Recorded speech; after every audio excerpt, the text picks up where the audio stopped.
Hey friends, Dr. Harry again here for another episode of Ask Me Thursdays, and welcome back.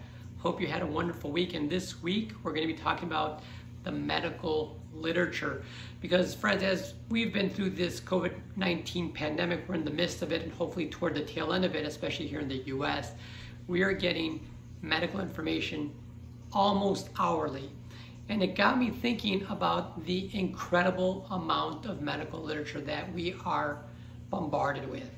And it got me thinking about, well, with all this literature, how do we organize it? How do we organize it? And that's what we're going to talk about today. Because friends, the doubling of medical literature is growing exponentially.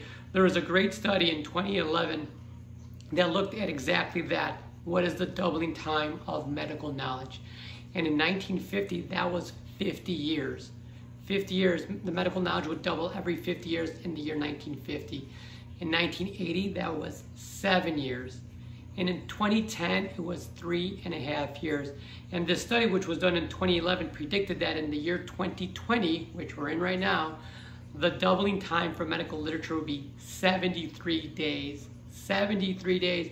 And for those of us who are living in it, can absolutely understand that is exactly correct. So how do we consume all this literature? It feels like you're trying to drink water out of a fire hose. How do you consume all this literature and stay up to date with your specialty's literature and learn and grow and thrive in medicine, which is what I've always wanted for you. And the best thing I can tell you is you have to have a solid plan. That's what I'm going to talk about today. Develop a solid foundation, and then it becomes easy. So let me talk about the foundation, which is how do you even get the information first? Well, I use 3 different ways to do it. The first thing I can tell you is every specialty has their 1 or 2 journals that are the go-to journals for that specialty. Every specialty has it. So get those 2 journals, remember them. Also, the New England Journal of Medicine is another great journal that is more generalized in nature. And go to their website and go to their electronic table of contents. Each major journal has an electronic table of contents that you can sign up for, and I encourage you to do so, because by doing so, by signing up for their electronic table of contents, every time there's new information, it will be sent to your inbox and you can scroll through the information. For example, I use the New England Journal of Medicine's emergency medicine specialty app, the electronic table of contents, and every night I get an update from the New England Journal of Medicine on the topics of the day for emergency medicine specifically. I just scroll through it and I find an article that I think might be interesting, and I open it up. I have it associated with my institution's medical library, and I can read the PDF, or I can send it to my reference app, which we'll talk about in just a few minutes. And that's a good way to just start gathering data, gathering journal articles that are going to be interesting for you, and you can start keeping up with that. Number 2 is every major publication nowadays is on social media.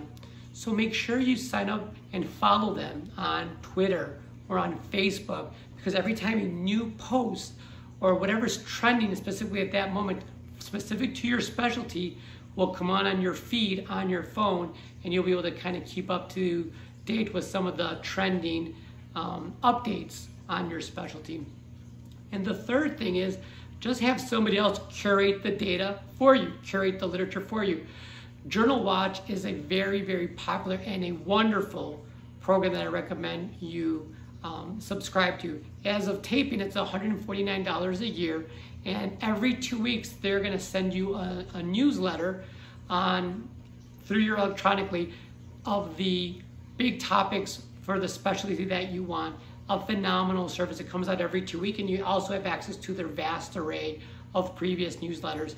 So those are the 3 ways that I found to actually gather the data, so you can kind of keep up with the new data as it comes. Now we have to talk about, well, now you've got the data, now you've got the literature, how do you organize it? I think this is where many of us struggle with, especially with the enormous amount of information, is we kind of get almost lost and we don't really know how to organize the data, and the next thing you know, you have an archive of hundreds of journals that you've never read, and you have really no idea how they're even organized. And friends, I can tell you there are so many different reference apps out there.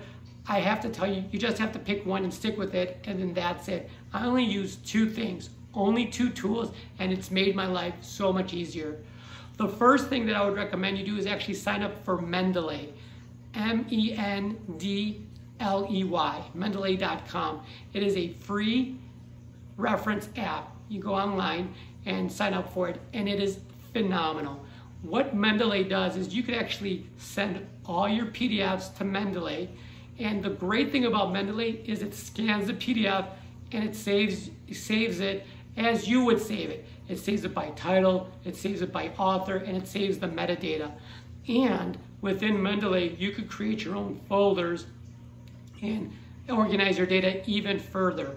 The great thing about Mendeley is it has 2 GB of storage, and it's free, and it's available on the cloud. So you could read your article on your phone, on your iPad, or on your desktop. It's a phenomenal, phenomenal service, and I can recommend you use Mendeley.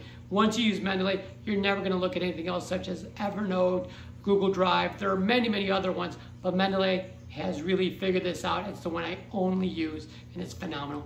The second thing that I use, and especially if you have a stack of paper journals, is the ScanSnap scanner. Now, aside from my computer, that scanner is the second most expensive thing I have in this office. It's about $400.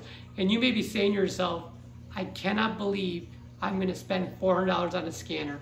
And I'm gonna tell you, it is the best purchase I've ever made. It scans paper journals, 25 sheets a minute. But the great thing about ScanSnap is you can have it set up that it can send those documents directly to Mendeley to a specific folder that you want.